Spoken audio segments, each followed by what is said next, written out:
कांग्रेस सांसद राकेश राठौर को पुलिस ने गुरुवार को उनके आवास से गिरफ्तार कर लिया। यह गिरफ्तारी उस समय हुई है जब वह एक प्रेस कॉन्फ्रेंस को संबोधित कर रहे थे। राठौर पर एक महिला से रेप का आरोप है और हाई कोर्ट ने उनकी जमानत याचिका खारिज कर दी थी। कोतवाली नगर पुलिस ने राठौर को उनके आवास से गिरफ्तार किया। उस समय वह मामले पर प्रेस के सामने बयान दे रहे थे। प्रेस कॉन्फ्रेंस के बीच में ही पुलिस वहां पहुंची और राठौर को अपने साथ ले गई। बता दें कि हाईकोर्ट ने बुधवार को वकीलों की दलीलें सुनने के बाद राठौर की अग्रिम जमानत याचिका खारिज कर दी थी। पुलिस के अनुसार सांसद राठौर को न्यायिक प्रक्रिया के तहत गिरफ्तार किया गया और आगे की कानूनी कार्रवाई की जा रही है। बता दें कि इसके पहले इलाहाबाद हाईकोर्ट ने की लखनऊ बेंच ने रेप के आरोपी कांग्रेस सांसद राकेश राठौर की अग्रिम जमानत याचिका बुधवार को खारिज कर दी थी। जस्टिस राजेश सिंह चौहान की सिंगल मेंबर बेंच ने यह आदेश सीतापुर से कांग्रेस सांसद राकेश राठौर की ओर से दायर अग्रिम जमानत याचिका पर सुनवाई के बाद दिया था। याचिकाकर्ता की ओर से पेश हुए अधिवक्ता ने अदालत में बताया कि शिकायतकर्ता ने यह मुकदमा 4 साल के बाद दर्ज करवाया है और उनके मुवक्किल इस मुकदमे में उनको झूठा फंसाया जा रहा है। शिकायतकर्ता की ओर से पेश हुए अधिवक्ता ने दलील दी कि कांग्रेस सांसद राकेश राठौर एक दबंग नेता है जिसके डर के कारण उनकी मुवक्किल ने केस देर से दर्ज करवाया। राठौर के वकील ने सरेंडर के लिए कोर्ट में समय मांगा है, जिस पर अदालत ने 2 हफ्ते के अंदर सांसद को सेशन कोर्ट में सरेंडर करने को कहा है। राठौर ने इससे पहले सीतापुर की सोशल कोर्ट में अग्रिम जमानत याचिका दायर की थी, जिसे खारिज कर दिया गया था। पुलिस ने 17 जनवरी को एक महिला की शिकायत के बाद राठौर के खिलाफ केस दर्ज किया था। महिला ने पुलिस को दी अपनी शिकायतों में आरोप लगाया था कि राठौर शादी का झांसा देकर पिछले 4 साल से उसका यौन शोषण कर रहा है। अपनी याचिका के खारिज होने के बाद जैसे ही राठौर मीडिया के सामने आए, पुलिस ने उन्हें गिरफ्तार कर लिया। जम्मू कश्मीर के पुंछ सेक्टर में नियंत्रण रेखा पर आतंकी गतिविधियों का पता चलते ही सीमा पर अलर्ट जवानों ने मोर्चा संभाल लिया। दोनों तरफ से भारी गोलीबारी की खबर है। सुरक्षा अधिकारियों ने बताया कि सेना के जवानों ने गुरुवार को जम्मू कश्मीर के पुंछ जिले में नियंत्रण रेखा एलओसी पर भारी हथियारों से लैस आतंकवादियों के एक समूह की घुसपैठ की कोशिश को नाकाम कर दिया। अधिकारियों ने बताया कि सतर्क सेना के जवानों ने खारी करमारा इलाके में नियंत्रण रेखा के पार से इस तरफ घुसने की कोशिश कर रहे आतंकवादियों की हरकत देखी, जिसके बाद दोनों पक्षों के बीच गोलीबारी हुई। अधिकारियों ने बताया कि सेना की गोलीबारी में कम से कम 2 आतंकवादी गोली लगने से घायल हुए, लेकिन अभी यह पता नहीं चल पाया कि वे मारे गए हैं या घायल हुए। अधिकारियों ने बताया कि घने जंगलों में के सुरक्षा बल घटनास्थल पर पहुंच गए और तलाशी अभियान जारी है। सुरक्षा अधिकारियों ने कहा कि ऑपरेशन पूरा होने के बाद इस मामले में विस्तृत जानकारी दी जाएगी। पुलिस अधिकारियों ने बताया कि सुरक्षा बलों ने गुरुवार को जम्मू कश्मीर के पुंछ और डोडा जिलों में विभिन्न स्थानों पर संदिग्ध गतिविधियों की सूचना मिलने के बाद घेराबंदी और तलाशी अभियान शुरू किया था। अधिकारियों ने बताया कि गुरसाई हरनी बेल्ट में जादन वाली गली, सानी गली मोहल्ला, नादान वाला, मेंढर में धरना बेहिरख, सुरनकोट में फजलाबाद, नार और पुंछ में मंडी इलाकों में चकरारा, फटा और डोडा के भद्रावा इलाके में ये तलाशी अभियान चल रहा है। उन्होंने बताया कि केंद्रीय रिजर्व पुलिस बल की सहायता से पुलिस दल अभियान में शामिल है। पुलिस को अज्ञात व्यक्तियों की संदिग्ध गतिविधियों के बारे में सूचना मिलने के बाद सुबह 9:40 से 10:45 के बीच सर्च ऑपरेशन पुलिस ने शुरू किया। संदिग्धों के आतंकवादी होने का संदेह था। ऑपरेशन पूरा होने के बाद आतंकियों के बारे में जानकारी मिलेगी। राजस्थान उच्च न्यायालय की एकल पीठ ने राज्य सरकार को सहजीवन लिव इन संबंधों को पंजीकृत करने के लिए एक पोर्टल शुरू करने का निर्देश दिया। कई लिव इन जोड़ों की याचिकाओं पर सुनवाई करते हुए न्यायमूर्ति अनूप कुमार ढंड ने कहा, जब तक ऐसा कानून नहीं जाता, लिव इन संबंधों को सक्षम प्राधिकारी और न्यायाधिकरण के पास पंजीकृत होना चाहिए। याचिकाओं में लिव इन जोड़ों ने सुरक्षा मुहैया कराने का अनुरोध किया था। पीठ ने कहा, कई जोड़े लिव इन संबंध में रह रहे हैं और अपने इस रिश्ते को स्वीकार नहीं किए जाने के कारण उन्हें अपने परिवारों तथा समाज के अन्य लोगों से खतरा है। इसलिए रिट याचिका दायर करके अदालतों का दरवाजा खटखटा रहे हैं और अपने जीवन और स्वतंत्रता की सुरक्षा के लिए अनुरोध कर रहे हैं। अदालत ने कहा, रिश्ते में रहने का विचार अनोखा और आकर्षक लग सकता है, लेकिन वास्तव में इससे उत्पन्न होने वाली समस्याएं कई हैं, साथ ही चुनौतीपूर्ण भी है। ऐसे रिश्ते में महिला की स्थिति पत्नी जैसी नहीं होती तथा उसे सामाजिक स्वीकृति या पवित्रता का अभाव होता है। पीठ ने कहा, लिव इन संबंध समझौते को सरकार द्वारा स्थापित सक्षम प्राधिकारी न्यायाधिकरण की ओर से पंजीकृत किया जाना चाहिए। इसने इनसे कहा राज्य के प्रत्येक जिले में ऐसे लिव इन संबंधों के पंजीकरण के मामले को देखने के लिए एक समिति गठित की जाए जो ऐसे जोड़ों की शिकायतों पर ध्यान देगी और उनका निवारण करेगी। इस संबंध में एक वेबसाइट या वेब पोर्टल शुरू किया जाए ताकि इस तरह के संबंधों के कारण सामने आने वाली दिक्कतों का समाधान किया जा सके। पीठ ने निर्देश दिया कि आदेश की एक प्रति राजस्थान राज्य के मुख्य सचिव, विधि एवं न्याय विभाग के प्रधान सचिव तथा न्याय एवं समाज कल्याण विभाग नई दिल्ली के सचिव को मामले को देखने के लिए भेजी जाए ताकि इस न्यायालय द्वारा जारी आदेश निर्देश के अनुपालन हेतु आवश्यक कार्रवाई की जा सके। अदालत ने 1 मार्च 2025 तक या उससे पहले इस न्यायालय के समक्ष अनुपालन रिपोर्ट प्रस्तुत करने तथा उनके द्वारा उठाया जा रहे कदम से इस न्यायालय को अवगत कराने का भी निर्देश दिया। दिल्ली विधानसभा चुनाव के लिए वोटिंग की तारीख नजदीक है। हालांकि चुनाव नजदीक आने पर अरविंद केजरीवाल की मुश्किलें बढ़ गई। आम आदमी पार्टी के संयोजक और दिल्ली के पूर्व मुख्यमंत्री अरविंद केजरीवाल ने हरियाणा सरकार पर यमुना के पानी में जहर मिलाने का आरोप लगाया। इस बयान को लेकर निर्वाचन आयोग ने अरविंद केजरीवाल को पहले नोटिस के बाद दूसरा नोटिस भी भेजा था और कई सवाल पूछे थे। अब अरविंद केजरीवाल इन सवालों का जवाब देने शुक्रवार को खुद ही चुनाव आयोग के ऑफिस पहुंचे। चुनाव आयोग ने अरविंद केजरीवाल को नोटिस भेजकर यमुना में जहरीले पानी आने के मुद्दे पर बयान से जुड़े 5 सवाल पूछे थे। आयोग ने केजरीवाल से 31 जनवरी को 11 बजे तक जवाब मांगा। अब जानकारी के मुताबिक अरविंद केजरीवाल 11 बजे खुद चुनाव आयोग के ऑफिस पहुंचे। केजरीवाल के साथ दिल्ली की सीएम आतिशी, पंजाब सीएम भगवंत मान भी थे। अरविंद केजरीवाल मुख्यमंत्री आतिशी, संजय सिंह और मुख्यमंत्री भगवंत मान के साथ चुनाव आयोग से मिले हैं। अरविंद केजरीवाल ने बताया कि उन्होंने आयोग को सिलसिलेवार तरीके से बताया है कि किस तरह से यमुना के पानी में जहर मिलाने की साजिश की। उन्होंने कहा कि हमारी चुनाव आयोग से विस्तृत चर्चा हुई है। चुनाव आयोग ने कहा है कि वे पूरे तथ्यों की जांच कराएंगे। चुनाव आयोग ने अपने नोटिस में अरविंद केजरीवाल से पूछा है कि पानी में कहां पर जहर मिलाया गया, कौन सा जहर था, जहर के बारे में पता लगाने के लिए कौन सा तरीका अपनाया गया। चुनाव आयोग ने पानी में जहर मिलाने के मामले में अरविंद केजरीवाल से ऐसे 5 सवाल पूछे। चुनाव आयोग ने केजरीवाल को इन सवालों का जवाब आज शुक्रवार यानी 31 तारीख तक देने को कहा था। बॉलीवुड एक्टर सैफ अली खान पर हुए हमले को लेकर एक बड़ी खबर सामने आई। मुंबई पुलिस द्वारा कराई गई फेस रिकॉग्निशन में आरोपी शरीफुल का चेहरा और वारदात के दिन इमारत की सीसीटीवी में कैद तस्वीर मैच कर गई। सैफ अली खान के हमलावर शरीफुल इस्लाम का फेस रिकॉग्निशन की रिपोर्ट कलीना फॉरेंसिक लैब में तैयार की गई। सूत्रों के मुताबिक फेस रिकॉग्निशन टेस्ट में सैफ अली खान के इमारत में सीढ़ियों से उतरते हुए सीसीटीवी कैमरे में शरीफुल की जो तस्वीरें कैद हुई थी उसका मिलान शरीफुल की गिरफ्तारी के बाद ली गई उसकी तस्वीरों से फॉरेंसिक में किया गया। इनमें दोनों तस्वीरें मैच हो गई। इस रिपोर्ट के आरोपी शरीफुल का फेस रिकॉग्निशन टेस्ट पॉजिटिव आया। बता दें कि एक्टर सैफ अली खान पर 16 जनवरी की सुबह उनके बांद्रा स्थित आवास पर डकैती के प्रयास में कई बार चाकू से हमला किया गया। सैफ अली खान को 6 चाकू के घावों के साथ पास के लीलावती अस्पताल में भर्ती कराया गया था, जहां उनकी सर्जरी की। उनकी रीढ़ के पास से चाकू का एक टुकड़ा भी मिला था।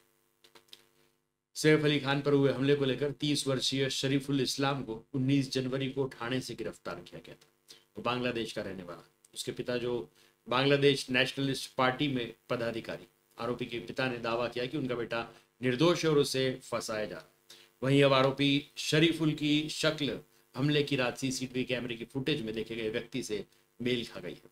5 दिन तक इलाज के बाद सैफ अली खान को अस्पताल से छुट्टी दे दी गई और उनके घर की सुरक्षा बढ़ा दी गई। सरकारी अधिकारियों पर कर दी बड़ी कार्रवाई, एक साथ कई जगहों पर छापा। कर्नाटक लोकायुक्त पुलिस ने आज शुक्रवार की सुबह सरकारी अधिकारियों के खिलाफ छापे की बड़ी कार्रवाई की। जानकारी के मुताबिक लोकायुक्त अधिकारियों ने शुक्रवार सुबह भ्रष्टाचार विरोधी अभियान चलाया। लोकायुक्त पुलिस ने राज्य के बागलकोट, बेंगलुरु, रायपुर, चित्रदुर्गा और बेलगावी सहित कई स्थानों पर छापेमारी की। आइए जानते हैं इस कार्रवाई के बारे में विस्तार से। लोकायुक्त पुलिस सूत्रों की ओर से छापेमारी के बारे में जानकारी साझा की गई है। दी गई जानकारी के मुताबिक कर्नाटक के बेलगावी में 2 अधिकारियों, बागलकोट में ग्राम पंचायत पीडीओ और रायचूर में जिला पंचायत लेखा अधिकारी के घरों पर लोकायुक्त पुलिस द्वारा छापेमारी कार्रवाई की गई है। कर्नाटक लोकायुक्त पुलिस द्वारा राज्य की राजधानी बेंगलुरु में भी छापेमारी कार्रवाई की जा रही। जानकारी के मुताबिक बेंगलुरु के बीबीएमपी अधिकारी माधव राव के घर छापेमारी की जा रही है। इसके अलावा लोकायुक्त अधिकारी इंजीनियरिंग विभाग के एईई माधव राव के घर पर भी मौजूद है और जांच कर रही है। दिल्ली विधानसभा चुनाव के लिए वोटिंग 5 फरवरी को होने जा रही है। दिल्ली में मुख्य मुकाबला आम आदमी पार्टी, भाजपा और कांग्रेस के बीच। चुनाव के सामने आते ही सभी राजनीतिक दल वोटर्स को अपने पाले में लाने के लिए कोशिश में लगे हुए। इस बीच भारत के प्रधानमंत्री नरेंद्र मोदी ने दिल्ली के अलग अलग विधानसभा क्षेत्रों में लोगों के नाम चिट्ठी लिखी। पीएम मोदी ने इस चिट्ठी में वोटर्स से भाजपा के उम्मीदवारों को वोट देने की अपील की। आइए जानते हैं कि पीएम मोदी की चिट्ठी में क्या कुछ लिखा है। उदाहरण के लिए पीएम मोदी ने शालीमार बाग विधानसभा क्षेत्र के वोटर्स के लिए लिखा है। मेरे प्यारे दिल्ली वासियों, नमस्कार। उम्मीद है आप स्वस्थ और प्रसन्न होंगे। दिल्ली के शालीमार बाग विधानसभा क्षेत्र में आपके सपने और आकांक्षाओं का प्रतिनिधित्व करने के लिए भाजपा की समर्पित कार्यकर्ता रेखा गुप्ता जी हमारी प्रत्याशी। रेखा गुप्ता जी ने लंबे समय तक सार्वजनिक जीवन में जनसेवा और समर्पण की अनुपम मिसाल पेश की। रेखा गुप्ता जी ने दिल्ली छात्र संघ की अध्यक्षता से लेकर महिला मोर्चा की राष्ट्रीय उपाध्यक्ष का पद संभालते हुए उत्कृष्ट कार्य की। इस दौरान उन्होंने महिलाओं के मुद्दे को हर प्रभावी ढंग से उजागर किया है और क्षेत्र के लोग, विशेष रूप से महिलाओं और बच्चों को उचित स्वास्थ्य सेवाएं उपलब्ध कराने के लिए सराहनीय कदम उठाए। उन्होंने पीतमपुरा उत्तर से 2 बार और शालीमार बाग बी से 1 बार पार्षद के रूप में जनता की सेवा की है। उनके प्रयासों से शालीमार बाग और पीतमपुरा में सड़कों और नालियों का निर्माण, कचरा प्रबंधन, स्ट्रीट लाइट की व्यवस्था और गार्डनों का सौंदर्यीकरण हुआ। श्रीमती रेखा गुप्ता जी का अनुभव और सेवा भावना शालीमार बाग के विकास को नई दिशा देंगे। मुझे विश्वास है कि आप सभी उनका समर्थन करेंगे और उन्हें विजय बनाएंगे।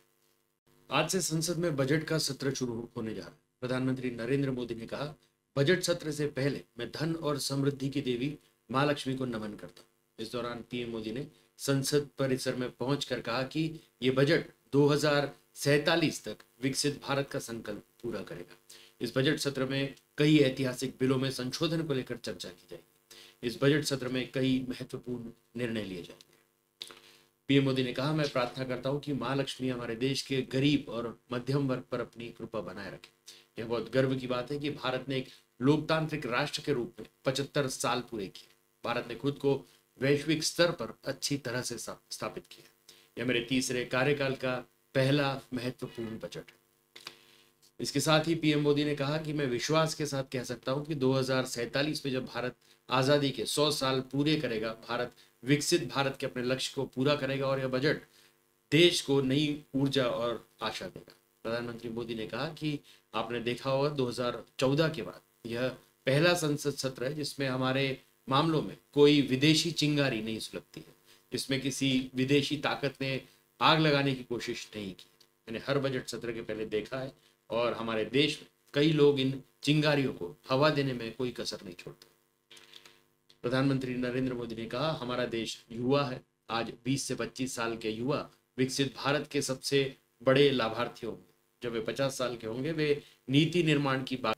प्रधानमंत्री नरेंद्र मोदी 5 फरवरी को प्रयागराज नहीं जाएंगे। सूत्रों के हवाले से मिली जानकारी के मुताबिक पीएम मोदी ने महाकुंभ में जाने का कार्यक्रम स्थगित कर दिया। माना जा रहा है कि पीएम मोदी 5 फरवरी का दौरा स्थगित करने के बाद किसी और दिन प्रयागराज जा सकते हैं। हालांकि इसे लेकर अभी तक किसी तरह की आधिकारिक जानकारी सामने नहीं है। इससे पहले पीएम मोदी ने कल महाकुंभ में हुए हादसे पर गहरा दुख जताया था। पीएम मोदी ने इस हादसे को अत्यंत दुखद करार दिया और इसमें अपने परिजनों को खोने वाले श्रद्धालुओं के प्रति अपनी गहरी संवेदनाएं व्यक्त की।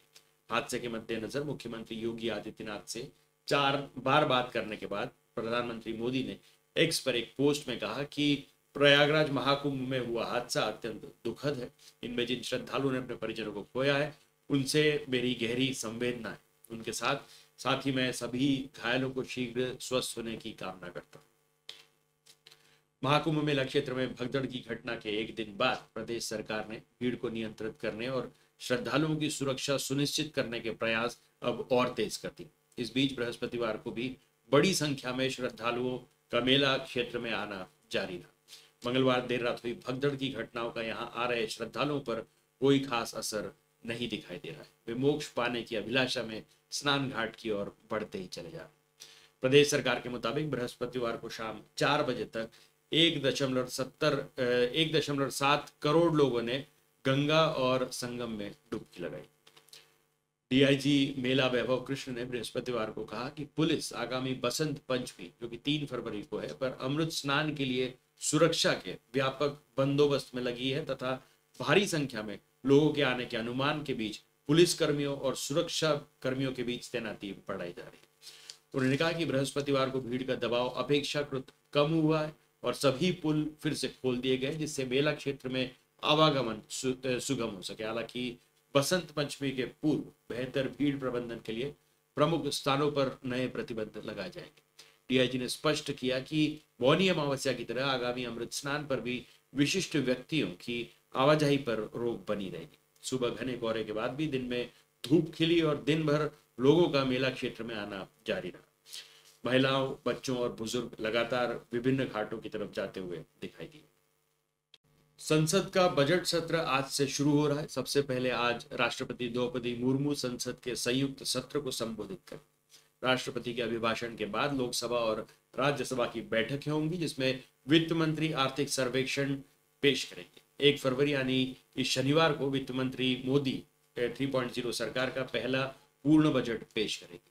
संसद का यह बजट सत्र 4 अप्रैल तक चलेगा। इस बजट सत्र में सरकार कई अहम बिल पेश कर सकती है जिसमें वक्फ संशोधन बिल भी शामिल है।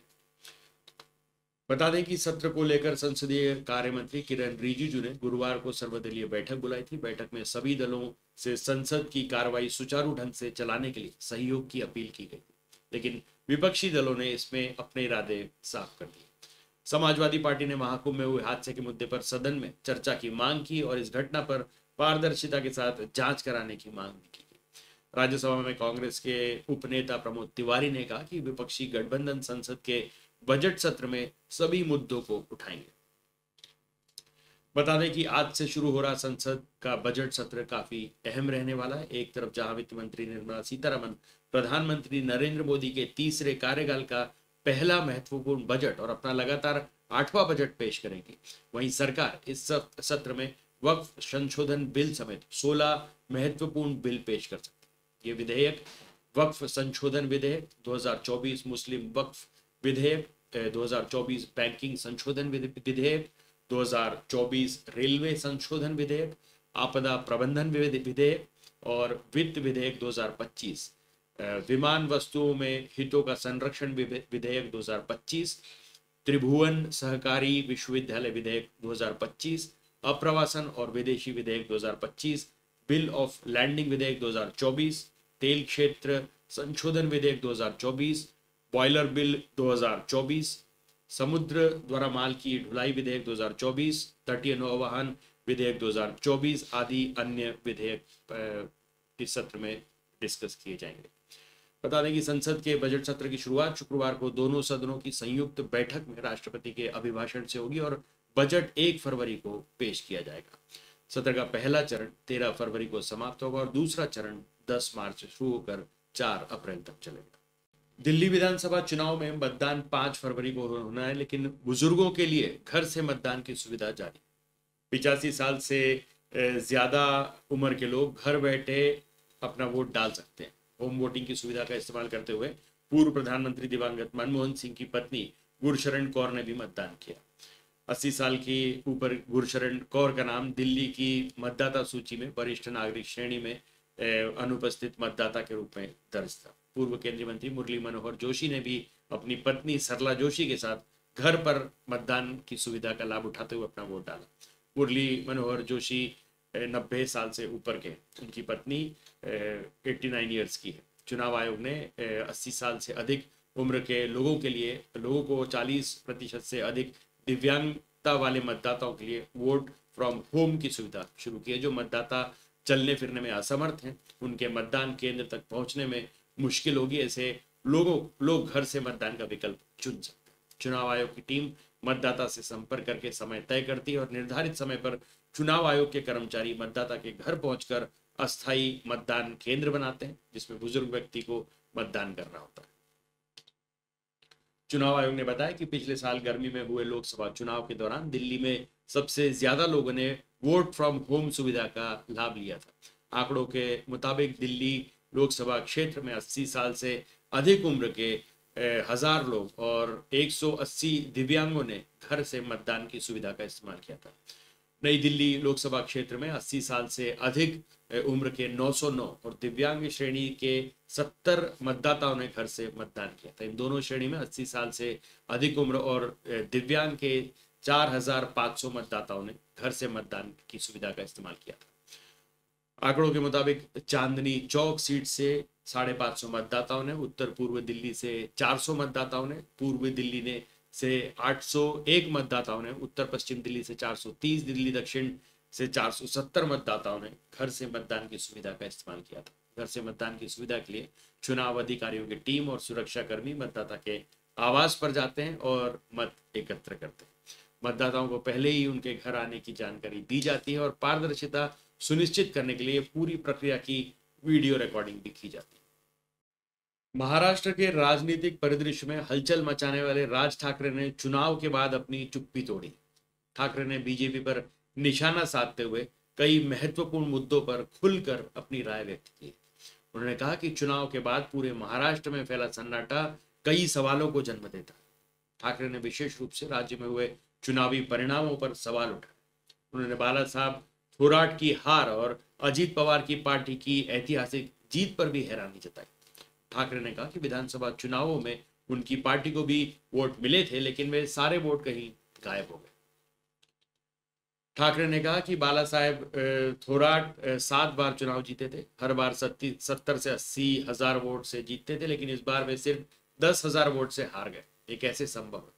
ठाकरे ने यह भी कहा कि बीजेपी को इतनी सीटें मिल सकती हैं, लेकिन अजीत पवार की 42 सीटों और शरद पवार की केवल 10 सीटें जीतना यह भी एक बड़ा सवाल।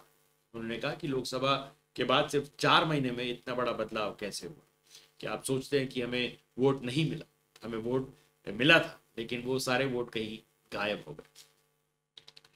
ठाकरे ने खुद पर लगाए जा रहे आरोपों पर भी जवाब दिया। उन्होंने कहा कि उन पर आरोप लगाया जाता है कि वह हमेशा अपना स्टैंड बदलते हैं, लेकिन महाराष्ट्र के सभी राजनीतिक दलों ने कभी ना कभी अपनी भूमिका बदली। ठाकरे ने यह भी कहा कि लेकिन मैंने अपने राजनीतिक स्वार्थ के लिए कभी स्टैंड नहीं बदला। बीजेपी के साथ ईडी केस के कारण देने के आरोपों पर सफाई देते हुए ठाकरे ने कहा, मैं शिवाजी महाराज की कसम खाकर बताता हूं कि मैंने बिजनेस किया था।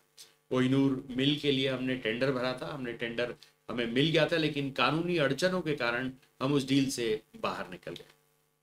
बीजेपी पर निशाना साधते हुए ठाकरे ने कहा, बीजेपी ने जिन नेताओं पर भ्रष्टाचार का आरोप लगाया है उन्हें ही पार्टी में लिया गया और सत्ता में बैठा है, लेकिन उस पर कोई सवाल नहीं उठता। बीजेपी ने BS येदियुरप्पा, अजीत पवार, अशोक चौहान को सत्ता में लिया था। बीजेपी ने 370 का विरोध करने वाले फारूक अब्दुल्ला के साथ गठबंधन किया और मुफ्ती के साथ मिलकर सरकार बनाई। इतना सब बीजेपी ने किया, लेकिन कोई नहीं कहेगा कि बीजेपी ने अपना स्टैंड बदला। उन्होंने कहा कि एक बात याद रखिए, मैं हमारी पार्टी और आपके प्रेम को कभी भी बीजेपी के सामने लाचार होने नहीं दूंगा। उत्तर प्रदेश के प्रयागराज में महाकुंभ में भाग लेने के लिए करोड़ों की संख्या में लोग आते जा रहे हैं। इन श्रद्धालुओं को भोजन कराने के लिए कई जगहों पर भंडारों का आयोजन किया गया। हालांकि इस आयोजन के बीच एक ऐसा वीडियो सामने आया जिसने लोगों को दुखी कर दिया। सोशल मीडिया पर एक वीडियो वायरल हो रहा है कि एक पुलिसकर्मी ने महाकुंभ में आने वाले लोगों के लिए भंडारे के भोजन प्रसाद में राख मिला दी। वीडियो सामने आने के बाद अब पुलिस वाले पर कार्रवाई की गई। भंडारे में भोजन प्रसाद में राख मिलाने का जब सोशल मीडिया पर वायरल हुआ, तब यूपी पुलिस भी एक्शन में। इस घटना से संबंधित पुलिस वालों की पहचान सोराव थाना प्रभारी ब्रिजेश कुमार तिवारी के रूप में की गई। गुरुवार को पुलिस उपायुक्त कुलदीप सिंह गुनावत ने थाना प्रभारी को निलंबित कर दिया। सोशल मीडिया पर जो वो वीडियो वायरल हो रहा है उसमें दिख रहा है कि चूल्हे पर बन रहे भंडारे के भोजन प्रसाद में एक पुलिस अधिकारी राख डाल रहा है। वीडियो सामने आते ही इस घटना को शर्मनाक बताया गया और पुलिसकर्मी पर सख्त कार्रवाई की मांग की। इस घटना पर यूपी पुलिस ने लिखा, उक्त प्रकरण का संज्ञान लेते हुए पुलिस उपायुक्त गंगानगर द्वारा ASP सोराव की रिपोर्ट के आधार पर सोराव थाना प्रभारी को निलंबित किया गया। बता दें कि इस वीडियो को सपा के प्रमुख अखिलेश यादव ने भी एक्स पर शेयर किया। उन्होंने लिखा कि यह दुर्भाग्यपूर्ण है, जो लोग महाकुंभ में फंसे लोगों के लिए भोजन पानी की व्यवस्था कर रहे हैं, उनके सद प्रयासों के ऊपर राजनीतिक विद्वेष मिट्टी डाली जा रही है।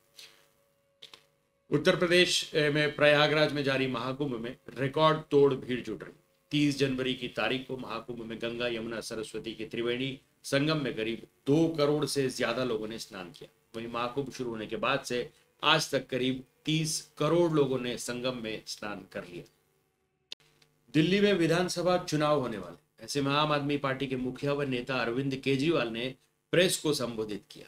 इस दौरान उन्होंने कहा कि कई सरकारी आवासों में चाहे वह अधिकारियों, सांसदों या मंत्रियों के, उनके घर में काम करने वाले स्टाफ सर्वेंट की ढेर सारी समस्या, उन लोगों के जीवन में बहुत सारी समस्या। किसी भी सरकारी अफसर, सांसद, मंत्री को जब बंगला दिया जाता है तो उसके साथ सर्वेंट क्वार्टर भी दिया जाता है। जब उस सर्वेंट क्वार्टर में उन लोगों को रखा जाता है जो उन लोगों के घर में काम करते हैं, ऐसे में उन्हें तनख्वाह मिलनी चाहिए, लेकिन 70-80% तनख्वाह नहीं दी जाती और कहा जाता है कि सर्वेंट क्वार्टर दे दिया है तो फ्री में काम करो। ऐसे में बंधुआ मजदूर की तरह उन्हें काम करना पड़ता है। उन्होंने कहा कि कई सांसदों और मंत्रियों ने अपने क्वार्टर किराए पर चढ़ाए हुए, यह गैर कानूनी है, इसमें सजा हो सकती है। एक सांसद या अधिकारी का जब ट्रांसफर होता है तो वहाँ काम करने वाला स्टाफ बेघर और बेरोजगार हो जाते हैं। जब तक नया नहीं आता उनको निकाल दिया जाता है। नया अधिकारी या सांसद आता है तो वह उनको रखे ना रखे यह उन पर है। यह एक अस्थायी व्यवस्था है। इस दौरान आम आदमी पार्टी के मुखिया अरविंद केजरीवाल ने ऐसे स्टाफ सर्वेंट के लिए 7 गारंटियां दी। अब जानते हैं क्या है ये 7 गारंटियां। इन गारंटियों के तहत सर्वेंट रजिस्ट्रेशन पोर्टल बनाया जाएगा, जिसमें ऐसे लोग रजिस्ट्रेशन करेंगे और जो नए लोग आएंगे वो भी अपनी सर्विसेज ले सकते हैं। इसके लिए दोनों पक्षों को रजिस्ट्रेशन करवाना होगा। दूसरा, श्रमिक कार्ड के तर्ज पर पर्सनल स्टाफ कार्ड बनवाया जाएगा। जैसे श्रमिक कार्ड पर सुविधाएं मिलती हैं, उन्हीं योजनाओं का लाभ इन्हें भी दिया जाएगा। सर्वेंट या स्टाफ हॉस्टल बनाया जाएगा। यदि किसी व्यक्ति को निकाल दिया जाता है तो अगली नौकरी मिलने तक वह लोग यहाँ पर रह सकते हैं। आगे उन्होंने नियम बनाया, EWS के मकान जो सस्ते दरों पर दिए जाते हैं वो सर्वेंट या स्टाफ को मुहैया कराए जाएंगे। इनके स्वास्थ्य के लिए मोबाइल मोहल्ला क्लिनिक बनाए जाएंगे। इनके कामों के घंटे, इनकी वर्किंग कंडीशन, इनकी तनख्वाह के लिए नियम कानून भी बनाए जाएंगे। ऑटो चालक, ई रिक्शा और टैक्सी ड्राइवर्स को जो इंश्योरेंस सुविधा दिल्ली सरकार दे रही है, जिसमें 10-10 लाख रुपए का लाइफ इंश्योरेंस, 5 लाख रुपए का हेल्थ इंश्योरेंस, बेटी की शादी में जो योजनाएं दी जाती हैं वो भी इनको दी जाए। अभिनेत्री कंगना रनौत की नजर से वायरल गर्ल बच नहीं सकी। एक्ट्रेस ने भी सोशल मीडिया पर वायरल हो रही महाकुंभ वाली मोनालिसा भोसले को देख ही लिया। मोनालिसा की खूबसूरती ने कंगना को भी हैरत में डाल दिया। एक्ट्रेस को मोनालिसा की खूबसूरती भा गई है और उन्होंने अब तारीफ के पुल अपने इंस्टाग्राम हैंडल पर बांध दिए। इतना ही नहीं, कंगना ने मोनालिसा की आड़ में एक बार फिर बॉलीवुड और एक्ट्रेसेस पर निशाना साधा है। उन्होंने अपनी बात में एक बार फिर तीखा वार किया। अब कंगना रनौत का ये पोस्ट सोशल मीडिया पर वायरल हो रहा है और लोग इस पर अपनी प्रतिक्रियाएं दे रहे हैं। अभिनेत्री कंगना रनौत ने कहा कि शोबीज में शायद ही कोई डार्क और डस्की भारतीय महिला कलाकार अब रह गई। अभिनेत्री ने अपनी इंस्टाग्राम स्टोरीज पर महाकुंभ गर्ल मोनालिसा के बारे में अपने विचार साझा किए, जो अपने लुक के लिए वायरल हो गई। कंगना ने कहा कि जिस तरह से लड़की को तस्वीरों के लिए परेशान किया जा रहा है, उससे वह निराश है और यह सोचने से खुद को नहीं रोक पा रही कि आज इंडस्ट्री में कोई भी युवा एक्ट्रेस सांवली स्किन टोन की क्यों नहीं रखती। इस बात को आगे बढ़ाते हुए उन्होंने अपने लंबे पोस्ट में काफी कुछ कहा। कंगना रनौत ने अपनी इंस्टाग्राम सीरीज पर मोनालिसा की एक तस्वीर साझा की और लिखा, यह युवा लड़की मोनालिसा अपनी प्राकृतिक सुंदरता के लिए इंटरनेट सनसनी बन गई। लोग इसकी तस्वीरों और साक्षात्कारों के लिए परेशान से करने लगे हैं, जो मुझे ठीक नहीं लगता। आगे उन्होंने कहा, मैं मदद नहीं कर सकती लेकिन सोचती हूँ कि क्या हमारे पास अब ग्लैमर की दुनिया में गहरे सांवले भारतीय रंग वाली महिला प्रतिनिधित्व है या नहीं। क्या युवा लोग अभिनेत्रियों से प्यार कर रहे हैं जैसे उन्होंने अनु अग्रवाल, काजोल, बिपाशा, दीपिका या रानी मुखर्जी से प्यार किया था। इसी कड़ी में उन्होंने आगे कहा, सभी अभिनेत्रियां गोरी महिलाओं की तरह क्यों पेल दिखती हैं। इसमें वे भी शामिल है जो जवानी के दिनों में काली थी। लोग नए लोगों को मोनालिसा की तरह क्यों नहीं पहचानते। बहुत ज्यादा लेजर और ग्लूटाथायोन इंजेक्शन का इस्तेमाल हो रहा है। महाकुंभ 2025 के दौरान अपने आकर्षक लुक के लिए काफी चर्चा में रही इंदौर की माला बेचने वाली मोनालिसा भोसले को रातों रात सनसनी बनने के बाद तरह तरह के उत्पीड़न भी झेलने पड़े। फिलहाल अब वो अपने गांव लौट गई। दावा किया जा रहा है कि मोनालिसा को एक फिल्म के लिए लीड रोल ऑफर हुआ है। बात करें कंगना रनौट की, तो वो आखिरी बार इमरजेंसी में नजर आई थी। उन्होंने इंदिरा गांधी का किरदार निभाया था। एक्ट्रेस इस फिल्म की निर्देशक भी थी। दिल्ली विधानसभा चुनाव के लिए वोटिंग में अब कुछ ही दिनों का समय बाकी रह गया। हालांकि वोटिंग से पहले आम आदमी पार्टी के संयोजक और दिल्ली के पूर्व मुख्यमंत्री अरविंद केजरीवाल की मुश्किलें बढ़ गई। यमुना के पानी में जहर मिलाने वाले उनके बयान को लेकर चुनाव आयोग ने उन्हें दूसरा नोटिस भेज दिया। चुनाव आयोग ने केजरीवाल से कई सवाल पूछे। चुनाव आयोग ने अपने नोटिस में अरविंद केजरीवाल से पूछा है कि पानी में कहां पर जहर मिलाया गया, कौन सा जहर था, जहर के बारे में पता लगने के लिए कौन सा तरीका अपनाया गया। चुनाव आयोग ने पानी में जहर मिलाने के मामले में अरविंद केजरीवाल से 5 सवाल पूछे। चुनाव आयोग ने केजरीवाल को इन सवालों का जवाब कल यानी शुक्रवार की 31 तारीख तक देने को कहा।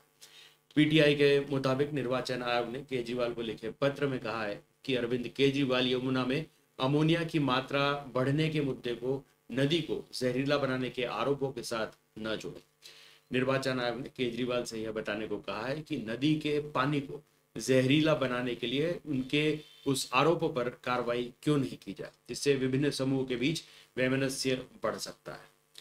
इससे पहले बुधवार को अरविंद केजरीवाल ने अपने बयान को लेकर चुनाव आयोग को 14 पन्नों का जवाब भेजा था। उन्होंने कहा था कि उनका बयान शहर में पेयजल की गुणवत्ता को लेकर उत्पन्न तत्काल सार्वजनिक स्वास्थ्य संकट के संदर्भ में था।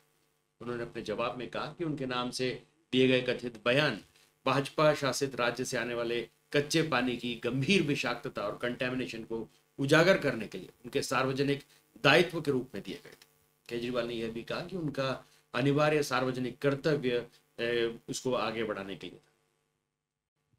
महाराष्ट्र के मंत्री नितेश राणे द्वारा 10वीं और 12वीं की बोर्ड परीक्षा के दौरान बुर्का पहनने पर पाबंदी लगाने को लेकर दिए गए बयान से राज्य की सियासत एक बार फिर गर्मा गई। नितेश राणे ने इस मुद्दे को लेकर स्कूल शिक्षा मंत्री दादा भूसे को पत्र लिखा, जिसमें उन्होंने कहा था कि परीक्षा केंद्रों पर बुर्का पहनने से सुरक्षा और नकल संबंधी समस्याएं हो सकती। राणा का कहना था कि 10वीं और 12वीं की बोर्ड परीक्षा देने वाली छात्राओं को बुर्का पहनने की अनुमति नहीं होनी चाहिए। यदि आवश्यक हो तो जांच के लिए महिला पुलिस अधिकारी या महिला कर्मचारियों की नियुक्ति की जानी चाहिए। यदि परीक्षार्थियों को बुर्का पहनने की अनुमति दी गई तो यह पता लगाना कठिन हो जाएगा कि नकल करने के लिए इलेक्ट्रॉनिक उपकरणों या अन्य साधनों का इस्तेमाल किया जा रहा है या नहीं। नितेश राणे के इस बयान पर प्रतिक्रिया देते हुए महाराष्ट्र माइनॉरिटी कमीशन के अध्यक्ष प्यारे खान ने कहा कि इस तरह के बयानों से सरकार की छवि खराब होती। उन्होंने राणे से कहा कि इस प्रकार के गैर जिम्मेदाराना बयानों से बचना चाहिए। प्यारे खान ने कहा कि शिक्षा विभाग में कोई फायदा नहीं, नियम नहीं है और आप यह पहनकर आइए या वो पहनकर आइए, ऐसा कोई नियम नहीं। उन्होंने कहा कि यदि किसी की वेशभूषा से तकलीफ है, सिख समुदाय भी पकड़ी बांधता है, यदि लग रहा है कि बुरखे से चीटिंग हो सकती है तो सरकार की तरफ से वहां पर स्कैनर लगाए जा सकते हैं, जिस तरीके की व्यवस्था एयरपोर्ट्स पर है। उन्होंने कहा कि कोई भी किसी भी तरीके का वस्त्र धारण कर सकता है, इसमें कोई जबरदस्ती नहीं। प्यारे खान ने राणे को यह भी याद दिलाया कि आरएसएस प्रमुख मोहन भागवत ने हाल ही में कहा था कि हिंदू नेता बनने के लिए मंदिर मस्जिद के मुद्दे उठाने की बजाय काम करना पड़ता। प्यारे खान ने टिप्पणी करते हुए राणे को आईना दिखाते हुए कहा कि सिर्फ भाषणों से नेता नहीं बनते, नेता बनने के लिए काम करना पड़ता है। प्यारे खान ने कहा कि महाराष्ट्र प्रधानमंत्री नरेंद्र मोदी एवं मुख्यमंत्री देवेंद्र फडणवीस के नेतृत्व में विकास की तरफ बढ़ रहा है। उन्होंने कहा कि प्रधानमंत्री मोदी ने मुस्लिम समुदाय के लिए 15 सूत्री कार्यक्रम की शुरुआत की, जो सबका साथ सबका विकास के तहत काम कर रहा है। खान ने यह भी कहा कि मुस्लिम समाज को यह समझ में आ गया है कि किसी पार्टी ने वास्तव में विकास के कार्य किए। राणे के बयान को लेकर उन्होंने कहा कि इस प्रकार का बयान सरकार को बदनाम करने की साजिश है। कुछ लोगों के बयान से कोई असर पड़ने वाला नहीं। प्यारे खान ने नीतीश राणे से अपील की कि वे ऐसे बयान देने से बचें जो आपसी दूरियां पैदा करेगा। उन्होंने कहा कि नीतीश राणे को इस तरीके के गैर जिम्मेदार बयान से बचना चाहिए। ये महाराष्ट्र के विकास के लिए शोभा नहीं देता। नीतीश राणे एक जिम्मेदार पद पर है। महाकुंभ मेला क्षेत्र में भगदड़ की घटना के एक दिन बाद प्रदेश सरकार ने भीड़ को नियंत्रित करने और श्रद्धालुओं की सुरक्षा सुनिश्चित करने के प्रयास और तेज कर दिए। बुधवार तड़के हुई घटना में 30 लोगों की मृत्यु हो गई थी और 60 से ज्यादा लोग घायल हो गए थे। हालांकि गुरुवार को भी बड़ी संख्या में श्रद्धालुओं का मेला क्षेत्र में आना जारी है और भगदड़ की घटना का यहाँ आ रहे श्रद्धालुओं पर कोई खास असर दिखाई नहीं दे रहा। इस बीच सरकार ने मेला क्षेत्र में भीड़ के प्रबंधन के लिए 5 बड़े उपाय अपना है, जिनमें भारी वाहनों के प्रवेश पर बैन से लेकर वीवीआईपी पासों को रद्द किया जाना शामिल। प्रयागराज में नो व्हीकल जोन बनाया गया है और महाकुंभ मेला क्षेत्र में सभी प्रकार के वाहनों पर प्रवेश पूरी तरह से प्रतिबंधित है। किसी को भी वीवीआईपी पास नहीं दिया जाएगा। सभी वीवीआईपी पास रद्द कर दिए गए हैं ताकि किसी को भी विशेष प्राथमिकता न मिले। श्रद्धालुओं की आवाजाही सुचारू बनाने के लिए 1 वे ट्रैफिक रूट सिस्टम भी लागू किया गया। राज्य सरकार ने कहा कि भीड़ भाड़ कम करने के लिए प्रयागराज के पड़ोसी जिलों से आने वाली कारों को जिलों की सीमाओं पर रोका जा रहा है। व्यवस्था बनाए रखने के लिए 4 फरवरी तक मेला क्षेत्र में 4 पहिए वाहनों के प्रवेश पर पूरी तरह से प्रतिबंध लगा दिया गया। साथ ही ड्रोन और हेलीकॉप्टर से मेला क्षेत्र की निगरानी की जा रही है। रिपोर्ट्स के मुताबिक मेला क्षेत्र में पुलिस प्रशासन, एम्बुलेंस, सक्शन मशीन की गाड़ी आदि के प्रवेश को बनाए रखा जाएगा, क्योंकि इसके बिना मेले को सुचारू रूप से संचालित नहीं किया जा सकता। बता दें कि प्रदेश सरकार व्यवस्थाओं को दुरुस्त करने के लिए कुंभ मेला 2019 में सेवाएं दे चुके वरिष्ठ अधिकारियों आशीष गोयल और भानु गोस्वामी को भी महाकुंभ मेले में तैनात करेगी। पिछले कुंभ के दौरान आशीष गोयल प्रयागराज के मंडलायुक्त थे, जबकि गोस्वामी प्रयागराज विकास प्राधिकरण के उपाध्यक्ष थे। मुख्यमंत्री योगी आदित्यनाथ ने कहा कि इनके अलावा 5 विशेष सचिव स्तर के अधिकारियों को भी मेले की ड्यूटी में लगाया जा रहा है। ये सभी 12 फरवरी तक प्रयागराज में ही रहेंगे। दिल्ली से मुंबई जा रही एयर इंडिया की फ्लाइट में एक दिलचस्प मामला देखने को मिला है। दरअसल एयर इंडिया की फ्लाइट संख्या AI2957 ने एयर ट्रैफिक कंट्रोल यानी ATS को इमरजेंसी सिग्नल भेजा। इस सिग्नल में हाईजैकिंग की आशंका जताई गई थी। विमान द्वारा सिग्नल मिलने के बाद तमाम सुरक्षा एजेंसियां अलर्ट हो गई और सैन्य बल एक्टिव हो गए। बता दें कि यह घटना 27 जनवरी 2025 की है, जब विमान ने उड़ान भरी तो 8:40 पर यह अलर्ट ATC को भेजा गया। विमान द्वारा अलर्ट मिलने के बाद दिल्ली एयर ट्रैफिक कंट्रोल ने नियम का पालन करते हुए इसकी सूचना डेस्टिनेशन एयरपोर्ट सुरक्षा एजेंसियों और भारतीय एयरफोर्स को दी। हिंदुस्तान टाइम्स में प्रकाशित रिपोर्ट के मुताबिक सूचना मिलने के बाद सेंट्रल कोऑर्डिनेशन कमेटी बनाई गई, जिसमें दिल्ली पुलिस, केंद्रीय औद्योगिक सुरक्षा बल, airport authority of India, bureau of civil aviation और एयरफोर्स के प्रतिनिधियों की एक कमेटी बनाई गई। हालांकि अलर्ट भेजने के तुरंत बाद पायलट ने ATS से संपर्क किया और बताया कि यह झूठा अलार्म था और विमान सामान्य रूप से संचालित हो रहा है। हालांकि पायलट द्वारा सूचना देने के बाद भी अधिकारी आशंकित थे, क्योंकि उन्हें लग रहा था कि हो सकता है कि किसी के दबाव में पायलट हो और उन पर गलत तरीके से चीजों का बयान करने का दबाव हो।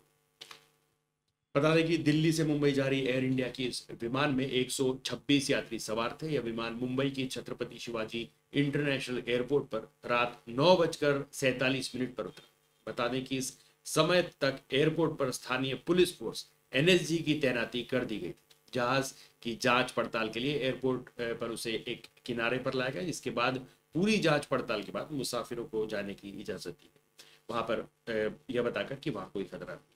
बता दें कि फॉल्स अलार्म बजने को लेकर जांच की जा रही है। वहीं इस जांच की अगुवाई directorate general of civil aviation यानी DCGA कर रहे हैं।